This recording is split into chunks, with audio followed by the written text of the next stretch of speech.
The privilege of a lifetime is to become who you truly are, Carl Jung once declared. Yet how many of us truly understand what lies beneath the surface of our conscious minds, waiting to be discovered and integrated? In the hidden chambers of our psyche reside ancient patterns of power, archetypal forces that have shaped human experience across millennia. Jung believed that our capacity for genuine strength depends entirely on our willingness to encounter these primordial energies within ourselves. These are not mere psychological curiosities or abstract theoretical constructs, but living, breathing aspects of our deepest nature that continue to influence every decision we make, every relationship we form, and every challenge we face. Jung's revolutionary insight was about true power. It is not the shallow dominance we see in the outside world. Real strength comes from psychological wholeness. This wholeness is possible only through a conscious relationship with the collective unconscious. Jung described this as a vast store of inherited psychic material. It links us to the deep patterns that shape all human experience. The Swiss psychiatrist spent decades mapping these inner territories, discovering that certain archetypal figures appear repeatedly across cultures and throughout history, serving as psychological blueprints for different aspects of human potential. The warrior, the sage, the mother, the lover, the ruler, the magician. These are not simply characters from mythology or literature, but active psychological forces that live within each of us, waiting to be acknowledged, understood, and consciously integrated into our daily lives. Yet here lies the paradox that Jung understood so clearly. Most people remain unconscious of these inner powers, living diminished lives while carrying within themselves the very energies they seek in the external world. We search for strength in others when the warrior archetype sleeps within us. We seek wisdom from external authorities when the sage already dwells in our depths.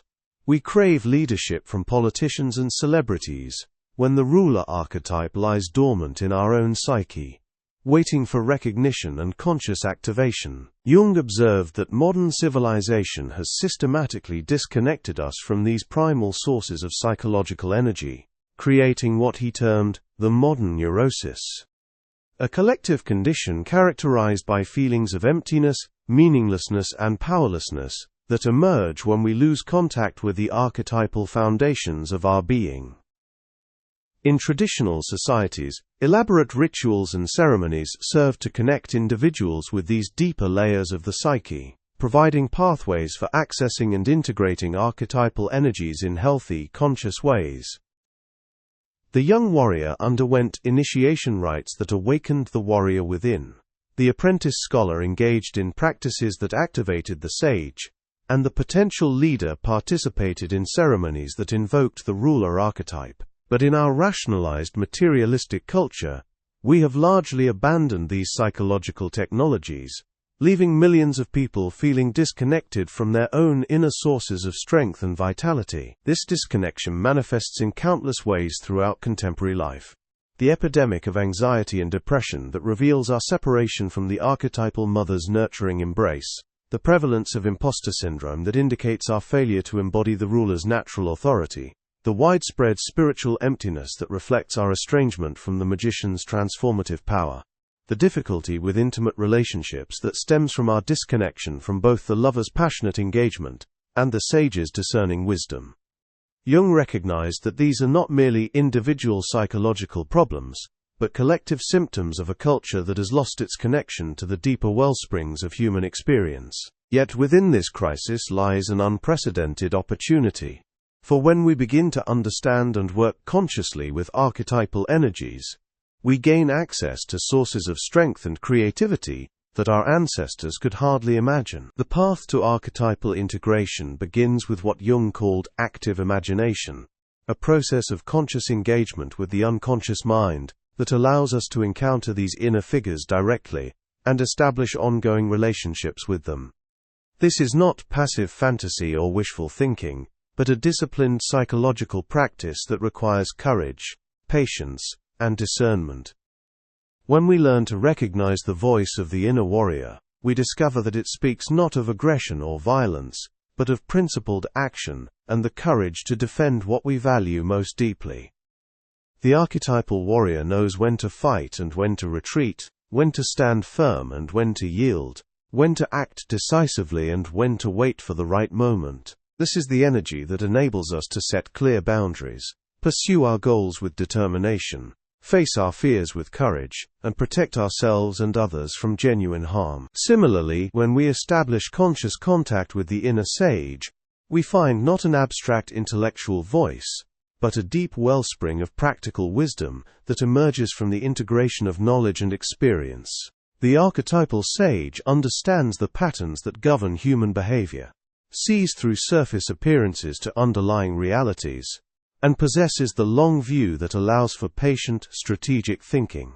This is the energy that enables us to make wise decisions under pressure, to learn from our mistakes without being crushed by them, to offer guidance to others without becoming attached to their choices, and to maintain perspective during times of confusion and change. The ruler archetype, meanwhile, embodies not the corrupted power we associate with political manipulation, but the natural authority that emerges when we take full responsibility for our own lives and begin to organize our personal domain according to our deepest values. Jung emphasized that each archetype contains both light and shadow aspects, as well as creative and destructive potentials, which depend entirely on the level of consciousness we bring to our engagement with these energies.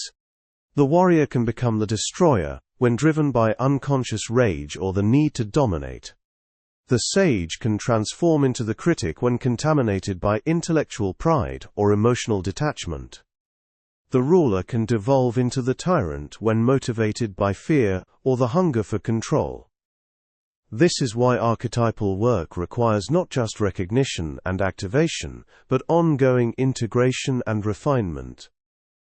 We must learn to access these energies consciously, to channel them toward constructive purposes, and to maintain the psychological flexibility that allows us to move fluidly between different archetypal modes as circumstances require. The process of archetypal integration is neither quick nor easy, as it demands that we confront aspects of ourselves that we may have spent years avoiding or suppressing. The warrior energy may initially emerge as uncomfortable anger or aggression that we must learn to channel constructively. The sage may first appear as harsh self-criticism that must be transformed into compassionate discernment. The ruler may manifest as controlling tendencies that must evolve into genuine leadership. Jung understood that this integration work often triggers what he called the dark night of the soul, periods of psychological upheaval during which old patterns dissolve and new capacities gradually emerge. Yet those who persist through these challenging phases discover that they have gained access to inner resources they never knew they possessed. Perhaps most importantly, Jung recognized that archetypal integration is not a solitary endeavor, but a process that occurs within the context of relationships and community. The archetypes are inherently relational, designed to facilitate connection and cooperation among individuals and groups. The mother archetype enables us to nurture and care for others. The lover awakens our capacity for deep intimacy and creative collaboration. And the innocent reminds us of our fundamental interconnectedness with all life. When we begin to embody these energies consciously, we naturally attract others who are engaged in similar work, forming what Jung called the community of the individuated. A gathering of people who have learned to access their own inner authority, while remaining open to the wisdom and perspective of others. This leads to one of Jung's most profound insights about the relationship between individual development and collective transformation. He observed that when enough individuals within a culture begin to integrate their archetypal energies consciously, the entire social fabric begins to shift toward greater health and vitality. The political chaos and cultural fragmentation we witness today are not signs of inevitable decline, but symptoms of a collective initiation process, during which old forms of social organization are breaking down to make space for new possibilities. Those who engage in serious archetypal work become agents of this transformation, not through political activism or social manipulation, but simply by embodying more conscious, integrated ways of being that naturally influence their families, communities, and professional environments. Jung spent his final decades exploring the implications of archetypal psychology for humanity's future, concluding that our species stands at a critical juncture that will determine whether we evolve toward greater consciousness or descend into chaos and destruction. The external crises we face, environmental degradation, political polarization, social inequality, and technological disruption, are all reflections of our collective failure to integrate the archetypal energies that could provide solutions to these challenges. The ecological crisis reflects our disconnection from the mother archetype's nurturing wisdom. Political polarization stems from our inability to embody the ruler's capacity for inclusive leadership, and social fragmentation reveals our estrangement from the lover's unifying embrace. Yet within each crisis lies the seed of its own resolution, waiting to be activated by individuals who have learned to access these deeper layers of human potential. The practical application of archetypal psychology begins with honest self-assessment, and the willingness to recognize which energies are already active in our lives, and which remain dormant or underdeveloped. Some people naturally embody certain archetypes while remaining unconscious of others, creating psychological imbalances that manifest as recurring problems and limitations. The person who has overdeveloped the sage may struggle with emotional intimacy and practical decision-making, while someone who operates primarily from the lover archetype may lack the discrimination and boundaries necessary for healthy relationships. Jung's approach involves identifying these patterns and gradually expanding our repertoire of archetypal energies through conscious practice and integration work. This expansion process often begins with what Jung called holding the tension of opposites, learning to contain and work with contradictory impulses, rather than immediately acting them out or suppressing them entirely. The integrated person learns to hold both the warrior's fierce determination and the mother's gentle compassion, both the ruler's decisive authority and the innocent's open-hearted receptivity, both the sage's analytical precision and the lover's intuitive knowing. This capacity for psychological complexity allows us to respond to life's challenges with nuanced intelligence, rather than rigid, one-dimensional reactions. Jung also emphasized the importance of what he termed the transcendent function, the psychological capacity that emerges when conscious and unconscious contents are brought into creative dialogue with each other.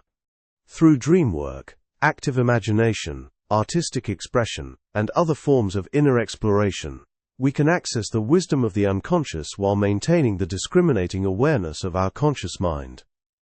This ongoing conversation between different aspects of the psyche generates new insights, creative solutions, and unexpected possibilities that are not available to either consciousness or the unconscious operating in isolation. The transcendent function is the psychological engine of growth and transformation, the capacity that allows us to continually evolve and expand our range of responses to life's ever-changing demands. The ultimate goal of archetypal work is not to become a different person, but to become more fully ourselves by integrating and expressing the complete range of human possibilities that already exist within our psychological makeup. Jung called this process individuation, the lifelong journey towards psychological wholeness that involves recognizing, accepting, and consciously directing the various energies and impulses that comprise our total personality. The individuated person has not eliminated their shadows, or transcended their human limitations, but has learned to work creatively with all aspects of their psychological inheritance, transforming potential liabilities into actual strengths through the alchemy of conscious integration. This transformation occurs not through force or willpower, but through what Jung described as the loving acceptance of what is. A fundamental orientation of curiosity and compassion toward all aspects of our inner experience. When we can approach our own psychological material with the same scientific interest and emotional warmth that a skilled therapist brings to their clients, we create the internal conditions necessary for genuine growth and healing. The archetypes respond not to our demands or expectations, but to our sincere desire to understand and work cooperatively with the deeper patterns of our psyche. They are ancient allies waiting to be recognized and engaged, not enemies to be conquered or overcome. Jung's vision of human development through archetypal integration offers a profoundly hopeful perspective on both individual potential and collective possibility. Rather than seeing ourselves as victims of our conditioning or prisoners of our circumstances, we can view ourselves as inheritors of a vast psychological legacy that contains all the resources necessary for creating fulfilling and meaningful lives. The qualities we admire in others, their strength, wisdom, creativity, compassion, and leadership, are not foreign elements that we must somehow acquire from outside ourselves, but archetypal potentials waiting to be activated through conscious engagement and practical application. The heroes and heroines of mythology are not separate beings to be worshipped or emulated, but symbolic representations of our own deepest possibilities, serving as roadmaps that show us how to navigate the journey toward psychological maturity and authentic self-expression. As we learn to embody these archetypal energies more consciously, we naturally begin to attract situations and relationships that call forth our greatest capacities. The person who has activated their inner warrior naturally defends important causes and protects vulnerable people.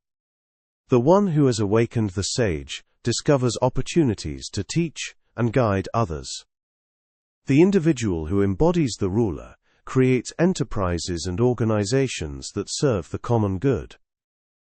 This is not the result of ambitious striving or calculated self-promotion, but the organic unfolding of our essential nature, when unconscious limitations and self-defeating patterns no longer constrain it. Jung understood that this process of archetypal awakening is ultimately not about personal aggrandizement or individual success, but about serving what he called the greater personality, the larger pattern of meaning and purpose that transcends our small, ego-driven concerns. When we align ourselves with archetypal energies, we become vehicles for forces much greater than our personal will or desire, instruments through which timeless wisdom and creative power can manifest in contemporary forms. This alignment brings not only personal fulfillment, but also a sense of deep meaning and connection to something larger than ourselves, the recognition that our individual development is intimately connected to the evolution of human consciousness itself. The map that Jung has provided through his exploration of archetypal psychology is not a rigid system to be followed mechanically, but a flexible framework for understanding and working with the deepest patterns of human experience. Each person must discover their own unique relationship to these universal energies, finding the particular combination of archetypal expressions that most authentically represents their individual nature and calling. Some will be called to embody the warrior's fierce protection of justice. Others will express the mother's nurturing care for all beings. Still others will manifest the magician's capacity for transformation and healing. The goal is not to become identical to some archetypal ideal, but to find our own unique way of expressing these timeless patterns in contemporary life. This individualized approach to archetypal work requires what Jung called the courage to be ordinary, the willingness to express these powerful energies through the mundane details of daily existence, rather than waiting for some grand opportunity or dramatic calling. The archetypal mother manifests not only in the obvious roles of parent or caregiver, but in every act of nurturing attention we offer to ourselves, others, or the world around us. The inner warrior emerges not just in moments of obvious conflict, but in the daily discipline of maintaining our commitments and defending our boundaries. The sage appears not only in formal teaching situations, but in every moment when we choose wisdom over reactivity, understanding over judgment. The path of archetypal integration is walked through countless small choices and ordinary moments that gradually accumulate into a transformed way of being. Jung's legacy lies not in providing us with another psychological theory to analyze and debate, but in offering practical tools for accessing and integrating the deepest sources of human strength and creativity. His work points toward a psychology of possibility rather than pathology, a science of human potential rather than human limitation. Through conscious engagement with archetypal energies, we can move beyond the restricted identities and self-defeating patterns that have kept us small and begin to embody the fullness of our psychological inheritance. This is not a promise of perfection or a guarantee of external success, but an invitation to discover and express the unique combination of archetypal energies that represents our authentic nature and deepest calling. In learning to recognize and work with these ancient patterns of power, we join the ranks of those throughout history who have refused to accept the limitations imposed by unconscious conditioning, and have chosen instead to become conscious collaborators in their own evolution and the transformation of human consciousness itself.